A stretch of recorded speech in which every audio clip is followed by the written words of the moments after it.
Okay, so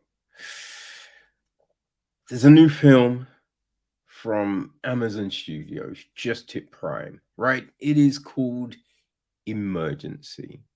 And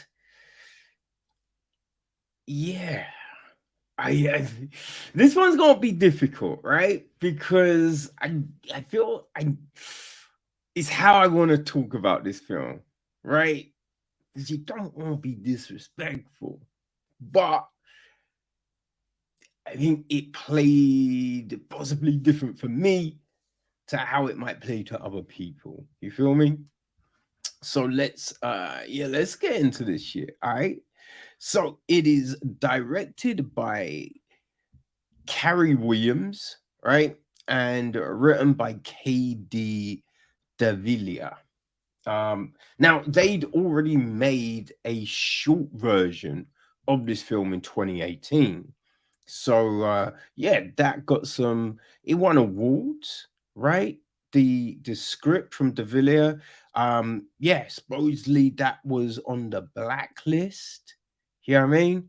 I think when you say it was on the blacklist, that doesn't necessarily always sound like, oh, that was good.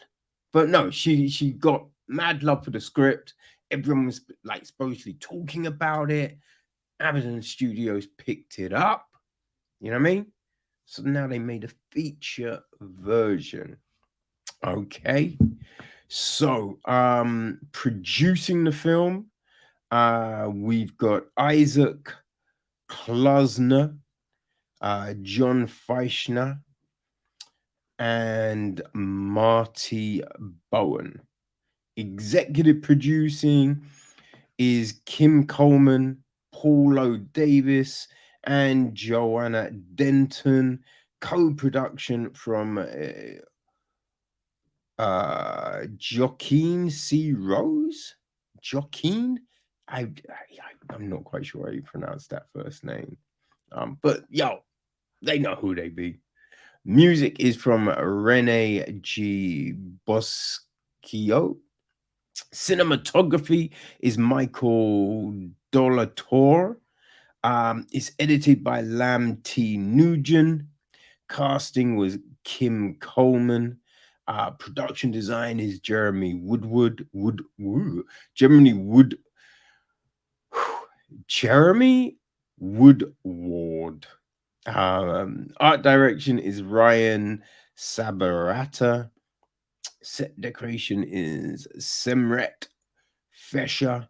Costume design is Icy White. Now our cast. Okay, so we have got RJ Cyler playing Sean, the role he played in the short version of the film. Now you also have Sean's best friend Kunle, who is played by Donald Elise Watkins. Their flatmate, friendish Carlos, played by Sebastian Chacon. Then we have got Emma, aka Goldilocks, played by Maddie Nichols. We have got yeah, her sister Maddie, played by Sabrina Carpenter, and her friend Alice, played by Madison Thompson. We also have got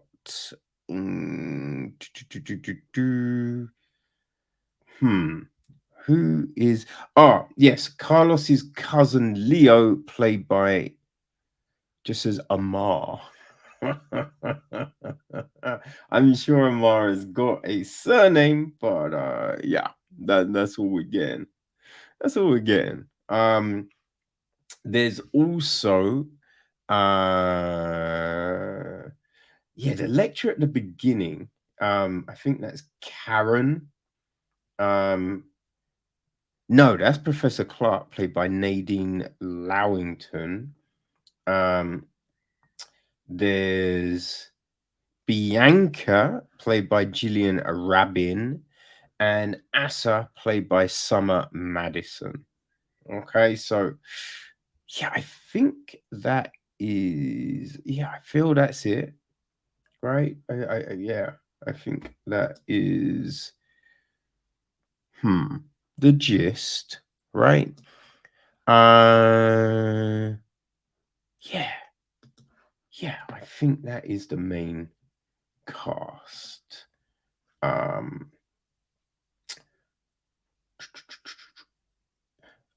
no, actually, Carlos's cousin is Raphael, who is played by Diego Abraham.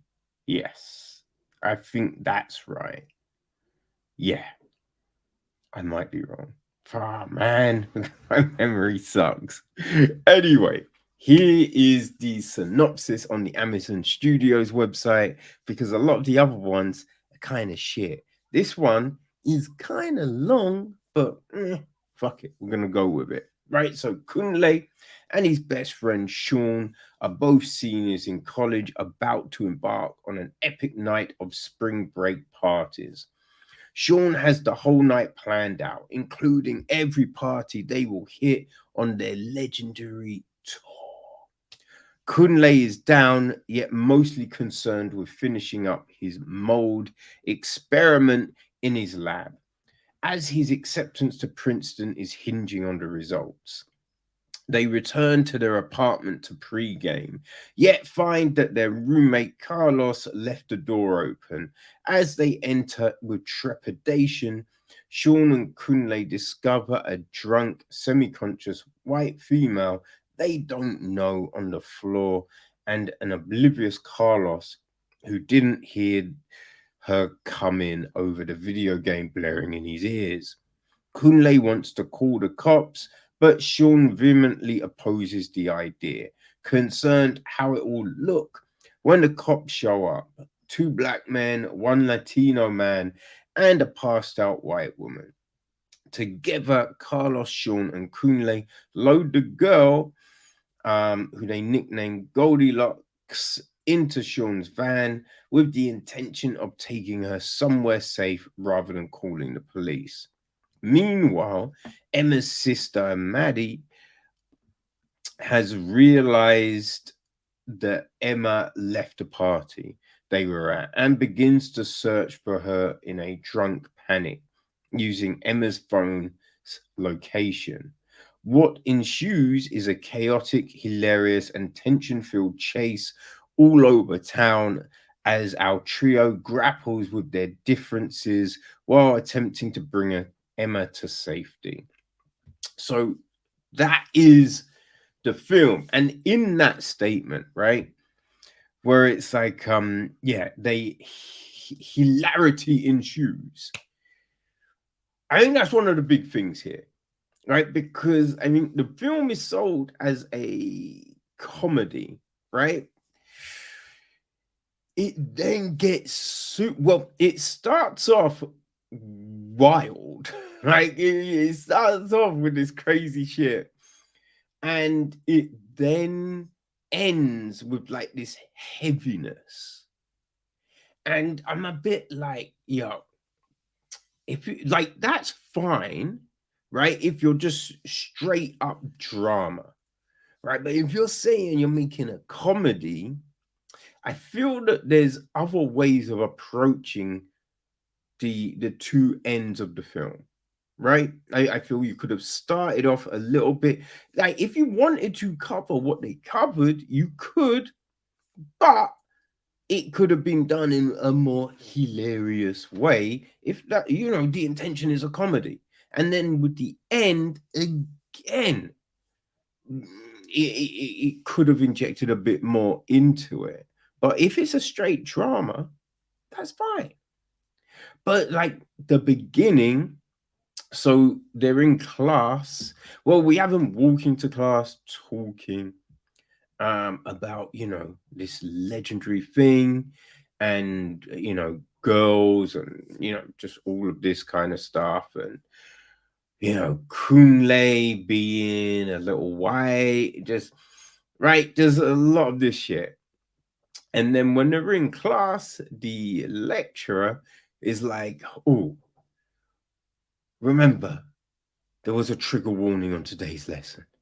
So if you're all fine, let's get started. No one says anything. And then she's like, what do we feel about the N-word? Right? And I'm like, okay. Now, yeah, all this safe space, trigger I feel it's bullshit, right? But the thing that made the beginning a little weird was the way the lecturer kept saying the word. You know what I mean? And when I say she kept saying the word, it's not like, if you're teaching that class, fine. And yes, you might say it more than once. But when I say the way she said the word, there seemed to be a glee, right? It was super weird, right? It was just saying it with this like, ooh, in the kind of voice, you know what I mean? Which was just like, aren't you meant to be a lecturer, right? If we're looking at these things objectively and being like, yo, you know what I mean? This is in the ether, right? Now, why do people want to say this word, right? Why is it that, people of different demographics want to say this word? You know what I mean? Why do we have these arguments about people wanting to say the fucking word? Right? If you want to break it, yeah, you'd break it down. It would be in, that kind of analytical approach. You wouldn't be like being like, okay, I'm just gonna say this word. You know what I mean? Because that was super fucking weird. Now, if you're trying to say something, in frame it in that way, fine, but say something, right? Because whatever you might have been trying to say, I don't think it was overly clear, right? I don't think it was overly clear. Now, there's assumptions you can make about it, which is fine, but you know what I mean? Either be clear or just don't have that bit, right? Now, you could have, all the lead up to, and then hey, so what do you feel about the cut to them leaving and being like, what the fuck was that? Right? Could have done that. Didn't do that. Then, you know what I mean? Having the girl come out after them and be like, oh, that was weird. Blah, blah, blah, blah. Which is like, I mean, that was all a bit, it's all a bit weird. All a bit weird. Now, it's like when we get into the whole scenario of finding the girl, right? Well, I mean, even before that, some of the conversations between Sean and Kunle, like, now, Sean made some poignant points about certain subjects, but then on the flip, some of the shit was getting said that you'd be like, no one's saying that, right? Or saying it in that way. Or using those words, like, there was some weird shit there. And then, when they found the girl, now, Sean does say, no one told you, no one was forcing you not to do the thing. You decided not to do it on your own, which I felt that was a point to make. And then I like the fact that Alice and Raphael tell Maddie to shut the fuck up. You know what I mean? Like in a part of the film as well. Because I'm just like, yo, someone not going to tell this girl to shut the fuck up. You know what I mean? So I thought, though, like that's the thing with this film, man. There's parts that work. I thought, oh, that was done well, right? The production of the film is great. Nice cinematography, some nice scenes. Like when we get these, they're not really flashbacks because it's kind of like, visualizations of what might happen kind of thing. And it's just like in the parties, with a slow motion walk down the stair, like, right, that was all fly, that was done well, you know what I mean? So we have these scenes that, it looks good, it's put together well, some good editing. But yeah, it's when they're trying to make certain points, that's when it gets a little clunky. Like the whole Sean Kunle thing is, you know, is very stereotypical, right? Having Kunle, right, dressed how Kunle's dressed, talking how Kunle's talking, because it's just like, if you want to have be like, oh yeah, this dude is really passionate about his studies and bum bum bum, it could have been someone dressed like Sean, right? It doesn't mean, like, if you're dressed like Sean and you might smoke some weed and whatnot, you know what I mean? Doesn't mean you're not like into your studies and being like, yo, I'm gonna get into Princeton and I'm gonna do this and I'm looking after this. You know what I mean? I feel it would have been better if it was that way. But they make, Kunle mad preppy, you know what I mean? Into white girls. You know what I mean? They're going mad stereotypical with this whole kind of Kunle you know what I mean, characterization. And it's like, I feel, right, that I don't know, man. Like, because it might just be me and, you know what I mean, like growing up in certain places, right?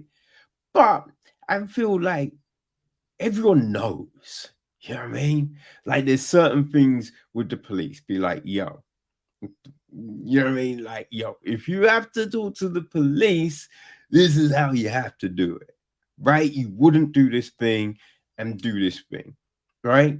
There's just certain things that you would know. And then it's just like, if you find someone or you walk into a dodgy situation, putting your hands all over, yeah, that looks bait, right? If then you're getting fingerprints, but it's just like, because we have technology used in this film, right? When they're trying to track Emma. So it's just like, yo, I'm gonna call, because it's like the police don't have to be, well, at the beginning when it's like, should we call the police? It's just like, wait. Shouldn't the question be, let's call an ambulance? You know what I mean? There was no like, yeah, let's call an ambulance and that will take her to, you know what I mean? It's like, you don't have to call the police. Now, the police would get called once they get to the hospital, right? But you know what I mean?